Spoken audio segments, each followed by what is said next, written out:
बढ़ रहा है जय श्री राम पर प्रोपेगेंडा। फेक न्यूज़ से फोड़ा जा रहा है विभिन्न समुदायों, जातियों और धर्मों के बीच राजनीति इकोसिस्टम के बुलबुले। नमस्कार, मेरा नाम है अभिनव और डीआरएन में आज बात करना है फेक न्यूज़ के माध्यम से हो रहे राजनीतिकरण की। आप भी जानते हैं कि भारत में फेक न्यूज़ की समस्या लगातार बढ़ रही है। फेसबुक और व्हाट्सएप जैसे सोशल मीडिया मंचों का इस्तेमाल गलत और झूठी सूचनाएं फैलाने के लिए धड़ल्ले से हो रही है, जिसकी वजह से आज सच्ची खबरें गलत और झूठी खबरों के बीच दबी जा रही है। भारत में आजकल फेक न्यूज़ जंगल में आग की तरह फैल जाती है, जिससे विभिन्न समुदायों, जातियों और धर्मों के बीच मतभेद पैदा हो रहे हैं। पिछले 7 वर्षों में विपक्ष के राजनीतिक, सामाजिक और धार्मिक विमर्शों में फेक न्यूज़ का शेयर लगातार बढ़ता रहा है। ऐसे दर्जनों उदाहरण रहे हैं जब राजनीति इकोसिस्टम की ओर से न केवल फेक न्यूज़ फैलाने का काम किया गया, बल्कि उसके फेक न्यूज़ साबित हो जाने के बाद भी उसे सही ठहराने का प्रयास किए गए। हाल के समय में ऐसी कई मिसालें मिलती है जब लोगों को गुमराह करने वाली खबरें और प्रोपेगेंडा सोशल मीडिया पर वायरल हो गया। जैसे हाल में गाजियाबाद में हुई घटना का जो वीडियो वायरल किया गया, जिसमें उसे सांप्रदायिक बनाने के लिए जय श्री राम को जानबूझकर जोड़ा गया। इसमें संपादक, पत्रकार, कलाकार, न्यूज़ वेबसाइट, बुद्धिजीवी, आंदोलनजीवी वगैरह ने तालमेल बनाए रखा, एक दूसरे की सहायता की और तमाम विषयों पर फैलाए गए प्रोपेगेंडा में फेक न्यूज़ का इस्तेमाल किया और उसे सही साबित करने के लिए फैक्ट चेकिंग जैसे आधुनिक मीडिया टूल का बेझिझक इस्तेमाल किया। लेकिन राजनीतिक लड़ाई में प्रोपेगेंडा का इस्तेमाल कोई नई बात नहीं है। राजनीतिक दल, उनके नेता और अलग अलग क्षेत्रों से आने वाले उनके सहयोगी इसका इस्तेमाल करते रहे, पर सोशल मीडिया के फैलाव के परिणाम स्वरूप प्रोपेगेंडा के इस खेल में फेक न्यूज़ की मात्रा बढ़ती गई है। यह शायद इसलिए भी हुआ है कि फेक न्यूज़ को राजनीतिक दलों ने हमेशा इसे एक वैचारिक दृष्टिकोण सामने रखकर देखा। पिछले 7-8 वर्षों में कई बार झूठ के खुलासे के बाद भी सोशल मीडिया प्लेटफॉर्म से ट्वीट या वीडियो नहीं हटाए गए।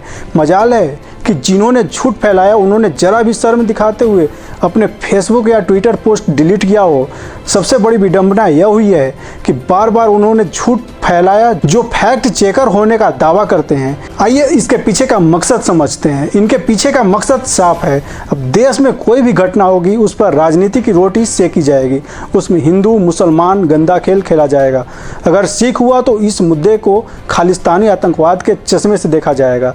इस तरह के मामले में अगर कोई मुसलमान है तो सोशल मीडिया पर इस मामले को जिहाद से जोड़ दिया जाता है और देश के सारे मुसलमानों को कटघरे में खड़ा कर दिया जाता है। अगर इस तरह के मामले में कोई हिंदू है तो उसको हिंदूवादी संगठनों से जोड़ दिया जाता है। इसे सोशल मीडिया पर आरएसएस की दंगा भड़काने की साजिश करार दिया जाता है। हिंदूवादी संगठनों को और उनके समर्थकों को कटघरे में खड़ा कर दिया जाता है।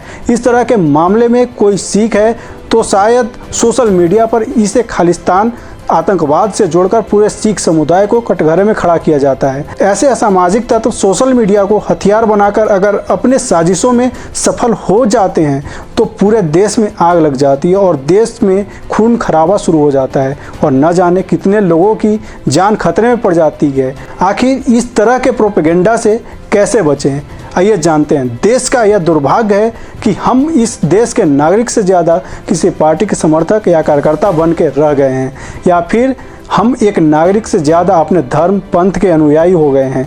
आपको सत्य जानने के लिए किसी पार्टी, धर्म और समुदाय से ऊपर की दृष्टि रखनी होगी।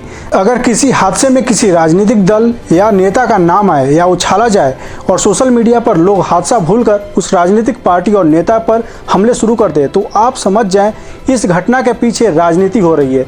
आप तथ्यों को जांचे परखें। सोशल मीडिया पर किसी भी पोस्ट को ऐसे ही शेयर ना करें। कोई पोस्ट आपत्तिजनक या फिर भ्रामक लगे तो पोस्ट करने वाले से उस पोस्ट के सोर्स के बारे में पूछें और उसे लिंक देने के लिए कहें। अगर वो आपको लिंक देता है तो लिंक पर जाकर देखें कि वह ऑनलाइन पोर्टल विश्वास योग्य है या नहीं।